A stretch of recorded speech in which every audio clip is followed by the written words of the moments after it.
In this world, there's something called 1,000 tricks may fail, but flattery never does.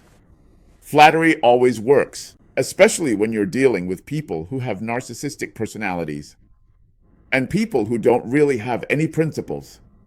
Now, the whole world has discovered a way to deal with Donald Trump, which is to keep flattering him nonstop. He gradually forgets his own principles. It's actually pretty funny. This kind of diplomatic move I've never seen before, because in the past, national leaders also liked being flattered by others, but they always had a winning strategy in mind, an important principle. No matter how much you tried to sweet-talk them, it wouldn't work. These people were cunning and shrewd. Donald Trump isn't like that.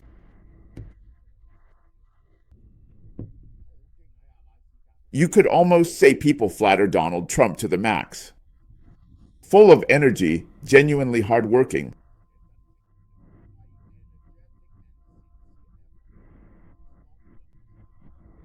Committed to pursuing personal peace. You're truly a messenger of peace.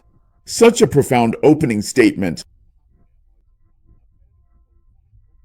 You really have depth and philosophy. Turning a new page. Letting the past be the past. The effect was obvious. Donald Trump made a tough statement, demanding a ceasefire. Otherwise, there would be serious consequences. But after the meeting, there was no mention of a ceasefire. Instead, they talked about maintaining a peaceful atmosphere. They talked about direct peace talks. Putin didn't agree to a ceasefire, and there were no sanctions either. It was forgotten, all that talk about secondary sanctions and such. None of it happened. In the end, Putin quoted Stephen Chow, "Would you lie to your own father?" Just to see if there was any benefit. If there was, he'd trick him until he was dizzy. Zelenskyy uses the same approach. Last time, Zelenskyy had an unpleasant incident at the White House. That time, he stood his ground and argued his case. But now, it's different. Vance said that he wasn't grateful. This time, you can't say I didn't thank you. On his second visit to the U.S., he adopted a diplomacy of gratitude. Thank you so much, Mr. President. Thank you for your invitation. Thank you so much for your personal efforts to stop the killing and to end this war. You can't say I don't appreciate you. I've thanked you many times. Then he sent a letter written by his wife to Melania to express their gratitude. Because Melania had written a letter asking Putin to stop the killing of children. Taking this opportunity, I also want to thank your wife, the First Lady, for her letter of appreciation. He said, "It's not for you. It's for your wife." Trump also laughed. At the same time, he put on a suit and thanked our partners, as well as your support for continuing this kind of dialogue after the meeting. In just 1 minute, he said thank you 9 times. Thanked them. Thank you very much for your invitation. Thank you so much. No misunderstanding at all. Thanked you so much it made you dizzy. France, the UK, and the EU. Ukrainian, French, British, EU, Finnish, Italian, and NATO leaders. They were working together and all spoke to Trump like this. When we talk to him, we have to go along with what he says, but also steer things in his direction to coax the US into agreeing to get involved, to guarantee Ukraine's security. Actually, they must have coordinated in advance. Let's see how they put it. The President of Ukraine. I sincerely thank you, President of the United States. Thank you, Mr. President. Germany. Mr. President, thank you very much. No one has been able to achieve this kind of progress until now, and for that I am deeply grateful. French President Macron. Thank you for organizing this meeting, and for all your efforts. Italian Prime Minister Meloni. Thank you very much, President Trump.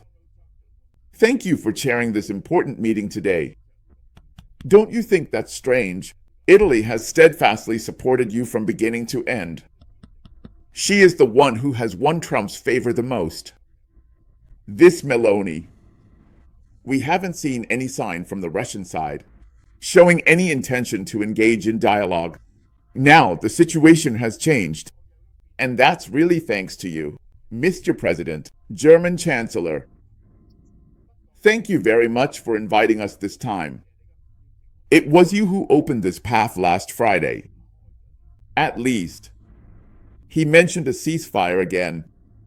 But he just can't help himself. This guy brought up a ceasefire again because Trump never talks about a ceasefire, he talks about peace. He says, no more. You have to go along with him and say peace, but you have to ensure Ukraine's security. He forgot this guy is stubborn and unrepentant. At least start a temporary ceasefire from the next stage of formal negotiations. Meloni is rolling her eyes. This guy is really clueless. Say this in front of Trump. European Commission President von der Leyen. I also want to thank you for mentioning the thousands of Ukrainian children. Trump's shift in stance just coax him. There were surprising reversals in two key positions. Before the talks with Russia, the United States strongly demanded a ceasefire from Russia. Deadline, August 8th. Later changed to the 15th. Otherwise, there would be severe sanctions. After the meeting, sanctions were not mentioned. I don't know what's up with India's 25%. The ceasefire demand was downplayed to just maintaining a peaceful atmosphere. Before the meeting, Trump repeatedly emphasized that the U.S. would not participate in guaranteeing Ukraine's security. After the meeting, with praise from European leaders, he agreed to support a European-led multinational peacekeeping force. He even allowed the U.S. to provide some form of military support. These changes weren't the result of any agreement at the negotiating table. They happened because of the deliberately crafted atmosphere of praise by various countries. They really managed to change his mind just because of the atmosphere. And that changed his thinking. Isn't that impressive? Everyone praised him together. He even forgot his own last name. That's just the kind of person he is. I've never seen a major world leader act like a baby. So everyone decided to humor him together. Don't cry. We have to accommodate him. Just humor him. And then, they kept praising Trump, saying he should win the Nobel Peace Prize. Netanyahu, at a White House dinner, formally wrote to the Nobel Committee to nominate him for 2025, or for an even later year's Nobel Peace Prize, because he brokered the Abraham Accords. Pakistan announced Trump's nomination for the Peace Prize because he managed a ceasefire in the India-Pakistan conflict. Cambodian Prime Minister Hun Manet wrote to the Nobel Committee to nominate Trump for the Peace Prize, recognizing his role in brokering a ceasefire on the Thai-Cambodian border. Azerbaijan and Armenia. The President of Azerbaijan and the Prime Minister of Armenia jointly nominated Trump for the Peace Prize. Trump now really wants to win the Peace Prize. He personally called Norway because all the Nobel Prizes are awarded in Sweden, except for the Peace Prize, which is awarded in Norway. Why is that? To avoid political interference from Sweden. He said he wants to win the Nobel Peace Prize. Now the whole world knows. I don't know how long this approach can last.